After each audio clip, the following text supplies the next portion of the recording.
Hi friends, good morning. Welcome to my channel. ಎಲ್ಲರೂ ಹೇಗಿದ್ದೀರಾ? ನಾನು ಚೆನ್ನಾಗಿದ್ದೀನಿ, ನೀವು ಚೆನ್ನಾಗಿದ್ದೀರಾ ಅಂತ ಭಾವಿಸ್ತೀನಿ. ಬನ್ನಿ ಇವತ್ತಿನ ದಿನ ಶುರು ಮಾಡೋಣ. ಇವತ್ತು ನನ್ನ ಮಗನಿಗೆ ಸ್ಕೂಲ್ ಇಲ್ದಿರೋ ಕಾರಣ ಮನೆ ಹತ್ರನೇ ಇದ್ದ.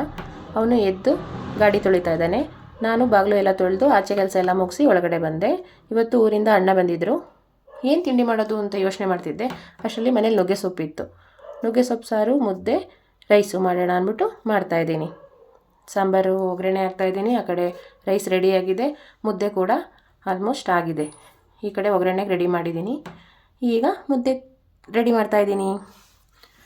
ನುಗ್ಗೆ ಸೊಪ್ಪು ಸಾರು ತುಂಬ ಒಳ್ಳೆಯದು ಫ್ರೆಂಡ್ಸ್ ಆರೋಗ್ಯಕ್ಕೆ. ವಾರಕ್ಕೆ ಒಂದು ಸಲ ಆದರೂ ತಿನ್ನೋಕ್ಕೆ ಟ್ರೈ ಮಾಡಿ, ತುಂಬಾ ಒಳ್ಳೆಯದು. ಈ ಕಡೆ ಮುದ್ದೆ ಮಾಡ್ತಾಯಿದ್ದೀನಿ. ಮುದ್ದೆ ರೆಡಿ ಆಗ್ತಾಯಿದೆ, ಆಲ್ಮೋಸ್ಟ್ ರೆಡಿ ಆಯಿತು.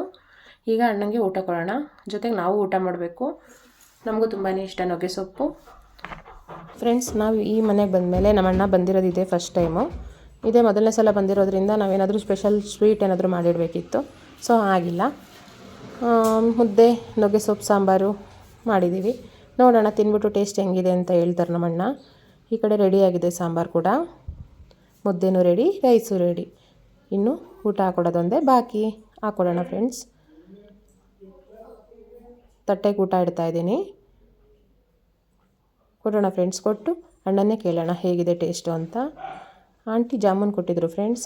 ಜೊತೆಗೆ ಅಣ್ಣನ ಕೇಳೋಣ ಬನ್ನಿ ಹೇಗಿದೆ ಸೊಪ್ಪು ಸಾಂಬಾರು ಅಂತ. ಸೊಪ್ಪು ಮತ್ತು ಕಾಳು ತುಂಬ ಚೆನ್ನಾಗಿ ನಮ್ಮ ತಂಗಿಯವ್ರು ಮಾಡಿದ್ದಾರೆ. ಚೆನ್ನಾಗಿದೆ, ತಿಂತಾ ಇದ್ದೀನಿ. ಸೊ ತಿಂದಾದ್ಮೇಲೆ ಮತ್ತೆ ಮಾತಾಡ್ತೀನಿ. ಬಾಯ್. ಥ್ಯಾಂಕ್ಸ್ ಅಣ್ಣ, ನಿನ್ನ ಮನೆಗೆ ಬಂದಿದ್ದು ನನಗೂ ಖುಷಿ ಆಯಿತು. ನಾನು ಊಟ ಮಾಡಿದೆ, ಅಣ್ಣ ಹೊರಟರು. ಧನ್ಯವಾದಗಳು ಫ್ರೆಂಡ್ಸ್.